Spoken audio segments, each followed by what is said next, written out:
والله يدعو إلى دار السلام ويهدي من يشاء إلى صراط مستقيم.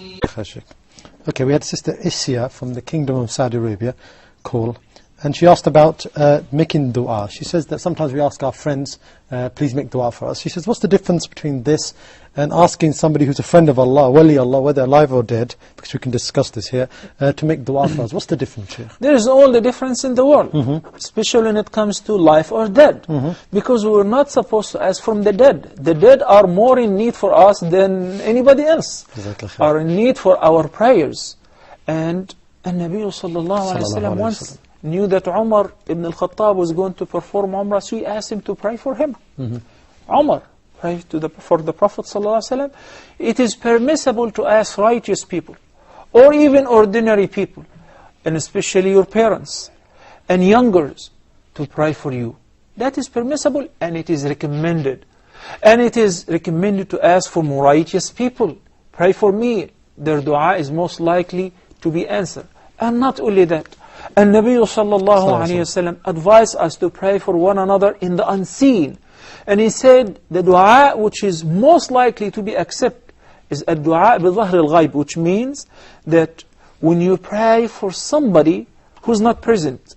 So I was performing Umrah, for instance, and I say, oh Allah bless Jameel, oh Allah bless everybody in Huda TV, oh Allah bless the Ummah, oh Allah liberate Jerusalem, oh Allah give victory to the Muslim Ummah. So Nabi sallallahu alayhi wa sallam says that when somebody prays for somebody else in his absence, Allah subhanahu wa ta'ala appoints an angel, who's standing next to you to say, oh Allah, respond, Ameen, Ameen. That's it? No. And give him similar to what he asked for that person. So when you say, oh Allah, make somebody rich, or give him shifa or cure, or let this girl get married, or have children, the angel says, oh Allah, respond and give him, which is you, the supplicant, similar to what you have asked for your brothers or for your sisters. But asking from the dead is an act of shirk, is an act of associating others with Allah subhanahu wa ta'ala. They cannot avail you on art. They do not own anything for themselves, let alone others.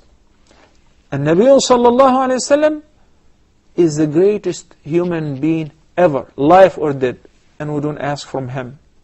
Because he himself said to his nephew, Abdullah ibn Abbas, may Allah be pleased with him, Ya ghulam, if you ever ask, then you should only ask from Allah. If you ever seek help, you should only seek the help of Allah. إِذَا سَأَلْتَ فَاسْأَلِ اللَّهِ وَإِذَا اسْتَعَنْتَ فَاسْتَعِنْ بِاللَّهِ. It does not make any sense when somebody says, oh mullah so-and-so, help me, or peer so-and-so, or even prophet. Because by that you're sitting partners to Allah subhanahu wa ta'ala. And for your informations, the Quran spoke about this kind of associating others with Allah in details. He said that the Meccan pagans argued with the Prophet sallallahu alaihi wasallam when they said, we worship one God. He said, what about these idols? They argued saying, مَا نَعْبُدُهُمْ إِلَّا لِيُقَرِّبُونَ إِلَى اللَّهِ زُلْفَى. We're only taking them as means of approach to take us directly to Allah, because we're not pure enough. They were righteous. And this is how Satan deceived humanity and mankind. When first righteous people died, so he said, you're not going to commemorate the remembrance? Why don't you draw pictures and make statues of them? So they did. Then after the flood of Nuh, he inspired somebody to dig them out, Amr ibn Luhay, and he brought them from Jeddah to Mecca, and he set them around the Kaaba and said, these were righteous people in the beginning. Then guess what? After a while they said, oh, these are lords. Same thing with the ancient Egyptians. They have a lord for rain, and a lord for love, and a lord for death, and a lord for that. Initially they thought they were righteous people. We just invoked them to take them as a means of approach to Allah.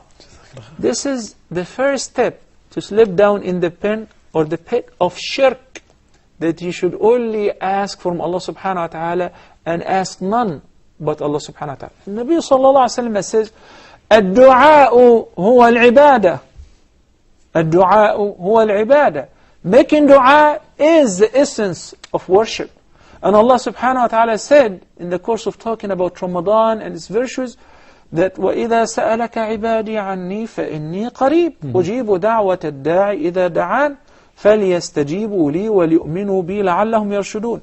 I just don't understand that if you go to any physician and he prescribes any medication for you, say, this is the best because you trust the physician.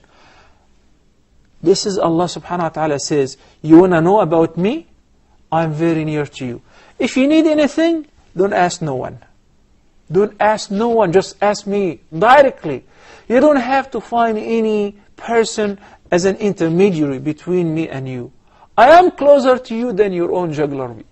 So ask of me, فَلْيَسْتَجِيبُوا لِي وَلْيُؤْمِنُوا بِي, in order to be rightly guided. جزاك الله خير شكرا.